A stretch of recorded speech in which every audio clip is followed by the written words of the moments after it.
बच्चों, स्वागत है मेरे और आपके चैनल स्टडी क्लास पर। आज मैं आपको जेसीईआरटी का कक्षा 6 का विज्ञान पाठ्य पुस्तक का चौथा पाठ पौधों की कहानी का क्वेश्चंस एंड आंसर्स कराने वाला हूँ। इस पाठ के बारे में मैं पिछले 2 वीडियो में पढ़ा चुका हूँ। आप चाहें तो उसको देख सकते हैं, उसका लिंक आपको डिस्क्रिप्शन में मैं दे दूंगा। चलिए शुरू करते हैं। बच्चों, पहला आता है निम्नलिखित में से सही विकल्प का चयन कीजिए। चलिए चयन करते हैं। पहला है निम्नलिखित में से कौन वृक्ष है। वृक्ष कौन है बच्चों? सखुआ। निम्नलिखित में से कौन सा पौधे का भाग नहीं है? बच्चों, झाड़ी। तना, पत्ती, पुष्प ये तो भाग है, लेकिन झाड़ी पुष्प का भाग नहीं है, पुष्प का ये प्रकार है।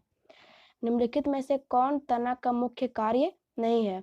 जल का परिवहन करता है तना, शाखाओं का निर्माण भी करता है, फूलों एवं फलों का संभालता भी है वो, और लेकिन प्रकाश संश्लेषण नहीं करता। प्रकाश संश्लेषण होगा आंसर, क्योंकि प्रकाश संश्लेषण तो पत्तियां करती है ना। और चलिए चौथा है जड़ मदद करते हैं। किस चीज में मदद करते हैं? जल के अवशोषण में, मिट्टी को जकड़े रखने में, खनिज लवण के अवशोषण में, या सभी में?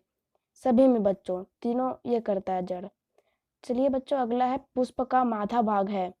बाह्य दल, दूसरा दल पुंज, तीसरा स्त्री केसर, चौथा पुंकेसर।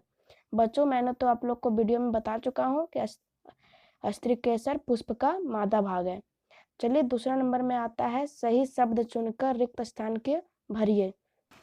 चलिए बच्चों, पहला आता है पौधे को डैश सहारा देता है। कौन सहारा देता है? तना। दूसरा है जड़ के 2 प्रकार के होते हैं। पहला डैश, दूसरा मूसला जड़ें, छकरा जड़ें और मूसला जड़ें। और तीसरा है बच्चों पत्तियां पौधों के लिए बनाती है। क्या बनाती है? भोजन। चौथा है पुष्प का नर भाग है। कौन नर भाग है? पुंकेसर। पत्तियों में जालिका रूपी श्रविन्यांश कौन से पौधे में पाया जाता है? रेशेदार पौधे में पाया जाता है। चलिए बच्चों, अगला है मिलान करें। चलिए मिलान करते हैं। पहला है मूसला जड़ें।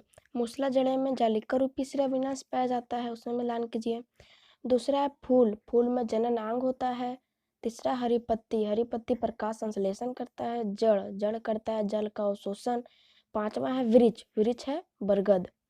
चलिए बच्चों, चौथा है निम्नलिखित में से सही के लिए सही और गलत के लिए गलत का चिन्ह लगाइए। चलिए पहला है पत्तियां पौधों को सीधे खड़ा रखती है। पत्तियां पौधों को सीधा खड़ा रखती है? नहीं, गलत, तना रखती है ना। चलिए दूसरा है जड़ जल को पत्तियों तक पहुंचाती है। गलत, जड़ नहीं पहुंचाती है पत्तियों तक, तना पहुंचाती है। चलिए तीसरा है परागकोश पुष्प के स्त्री केसर का एक भाग है। नहीं बच्चों, परागकोश पुष्प के स्त्री केसर का नहीं, बल्कि पुंकेसर का एक भाग है।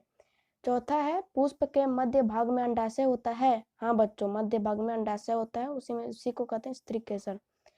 और पांचवा है बच्चों हरी पत्तियों में क्लोरोफिल पाया जाता है। हाँ बच्चों, हरी पत्तियों में क्लोरोफिल पाया जाता है, जिससे उन लोग प्रकाश संश्लेषण में मदद मिलती है। चलिए बच्चों, पांचवा में है निम्नलिखित प्रश्नों के उत्तर दीजिए। चलिए उत्तर देते हैं। चलिए बच्चों, पहला है पौधों के कौन कौन से अंग होते हैं? उत्तर पुष्प, फल, तना, पत्ती, जड़, ये सब जो है ये पौधे के अंग है। चलिए बच्चों, दूसरा है विसर्पी लता और आरोही लता क्या है? उत्तर विसर्पी लता और आरोही लता एक लता का प्रकार है। विसर्पी लता सीधे खड़ा नहीं हो सकते और भूमि पर फैल जाते हैं, जबकि आरोही लता किसी ढांचे की सहायता से ऊपर उठ जाते हैं। यही है विसर्पी लता और आरोही लता। तीसरा है बच्चों प्रकाश संश्लेषण किसे कहते हैं? प्रकाश संश्लेषण किसे कहते हैं? उत्तर पौधों द्वारा कार्बन डाइऑक्साइड, जल, सूर्य का प्रकाश एवं क्लोरोफिल की उपस्थिति में भोजन बनाने की प्रक्रिया को प्रकाश संश्लेषण कहते हैं। चलिए चौथा है बच्चों पत्ती के कार्य लिखें। पत्ती क्या करता है? चलिए उसके कार्य को लिखते हैं। उत्तर पत्तियां प्रकाश संश्लेषण, शोषण तथा वाष्पोत्सर्जन की क्रिया करते हैं। चलिए बच्चों, अगला छठा नंबर में आता है निम्नलिखित का निम्नांकित चित्र बनाइए। चलिए बच्चों, इसका चित्र बनाना है। पहला है पुष्प। पुष्प में आप ये वाला चित्र बना सकते हैं। दूसरा है मूसला जड़। मूसला जड़ का भी चित्र ये वाला बना सकते हैं। तीसरा पौधा में आप ये चित्र बना दीजिए। और चौथा है पत्ती, पत्ती में आप ये वाला चित्र भी बना सकते हैं।